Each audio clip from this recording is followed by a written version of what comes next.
Hello again, folks. Welcome back to Path to Recovery series. This is Bear talking to you. We're going to be introducing today episode 4, What Are My Beliefs? So I've been talking about it on the previous episodes, mentioning beliefs on some of my other podcasts as well. There's an interesting concept in the human that creates our moments every day. So everything that happens in our lives comes from what we believe. Our beliefs will actually create our core values. And those values build our thoughts. When we make thoughts or when we think about stuff, they're driven by those core values and the belief system. And our thoughts stimulate our emotions. What we think gives us emotions. And our emotions produce our behaviors or our actions. How we feel creates how we behave. Our behaviors provide the results of our everyday life. So today's topic, what are my beliefs, are going to delve into that in detail.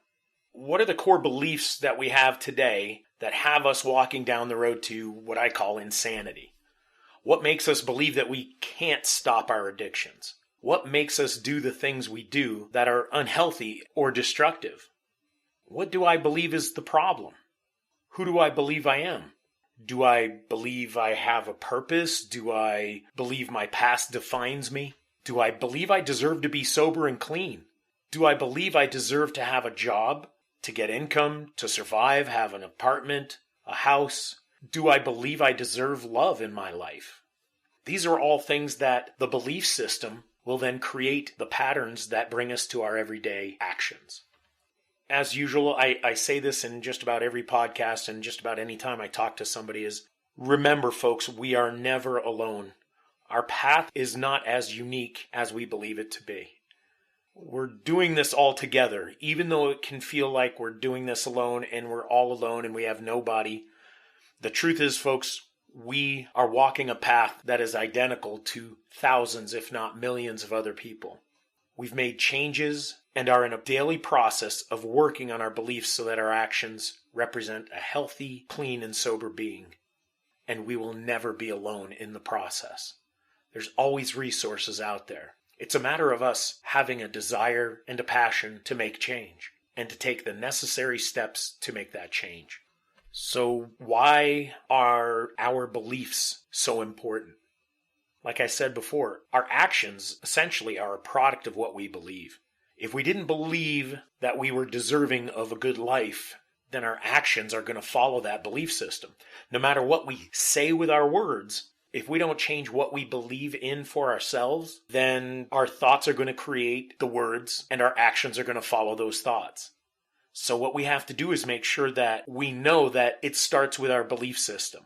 And through a chain of events, if we believe we cannot accomplish something, we will not accomplish it because our values, our thoughts, the emotions that we have, and of course our behaviors are going to be filled with doubt. A lot of people are using this positive thinking process. The problem with positive thinking is that if you don't have core beliefs that shine brightly, that give you a positive outcome or a positive desire, then positive thinking isn't going to follow suit. Because you cannot have positive thinking without healthy beliefs. So if you're believing negative, you can't do anything with positive thinking. Because all positive thinking will be at that point is a simple mask to cover up the truth. And the truth is that you don't believe in yourself. So we need to make that adjustment. When we begin to change our beliefs in ourselves, we can change into positive thinking and then positive doing. If we believe that we are limited beings, then guess where we're going to be? We're going to remain limited beings. Small steps are always required to change our beliefs so that we believe we are unlimited beings. Things don't happen overnight. There's a process. I mentioned before, our core beliefs create our core values. What do we value? What is important to us? Do we believe family is important? If so, why do you keep bashing on your sister or your brother? Why do you keep hating on your relatives? Why do you tell your mom or your dad that they don't know what they're talking about, that you hate them? Core beliefs would never allow values like that if your core beliefs were about love, about respecting human beings. If we value life, then we believe life is worth living. If we value kindness, then we're going to be kind. If we value a healthy life, healthy living, then we take steps to create a healthy us, whether that's through food or exercise or just praying, meditating, and being a good person. One key thing that would help us is to be listing our values. That will help show us what our beliefs are. And listing your beliefs will show us where our values come from. So that's a simple little task that you can do, is just draw out a simple list of what you believe your values are. What do you hold dear to your heart about life in general, about this existence, about the people you deal with, about the things you have, about anything that revolves around you? What are your core values? And that's going to show you where your beliefs are. And then make a list of what you believe to be true. I believe I want to be healthy. I believe I want to stop this addiction. I believe I want to have a healthy relationship. I believe I want friends that are kind and gentle, and I can be kind and gentle to them. That will create your core values, and saying that, you know what, friends are important to me. I value my friendships, so I don't do things to destroy it.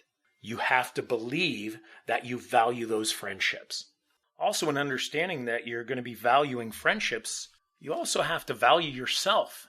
We believe in you, but you also have to learn to believe in you. This basically requires you to have a strong desire to be healthy, clean, or sober. Our addiction is not from substances, folks. It's from our unhealthy belief systems.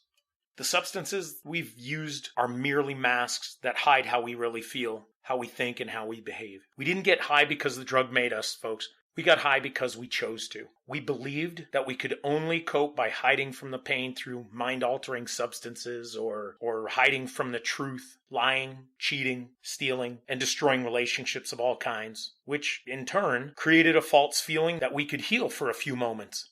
For some reason, we thought we needed to heal for moments at a time, when, in truth, we believed we didn't deserve to heal at all, and that we didn't matter. It's time to change all that, guys. It's time to step up and begin the transformation from doubters and non-believers to compassionate beings with a strong desire for a clean, sober, healthy, and vibrant life. We are ready to change. We are ready to create our futures. We are ready to believe in ourselves again. So there's a quote from one of the co-authors. It took me 24 weeks of retraining my brain 6 to 8 hours a day before I was able to remove myself from suicidal thoughts. It took me 2 years to bring God back into my life so I could believe again. I am on a daily path to recovery from alcohol and life for over 15 years. That should tell you something. It should tell you that it's not quick and simple and that it's a long-term process. But it all stems from believing that we are deserving of a healthy, happy life.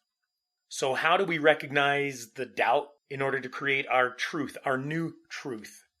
The first step is to accept that we are creators of our lives.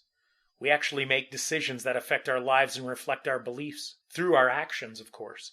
Recognizing that moment in time when our choice is there, it's staring us in the face, and whether we choose one way or the other, we need to recognize that we are making the conscious choice and that all possible outcomes stem from that decision. You can't change anything until you recognize the need for something to change. Right now, there's no right or wrong choice.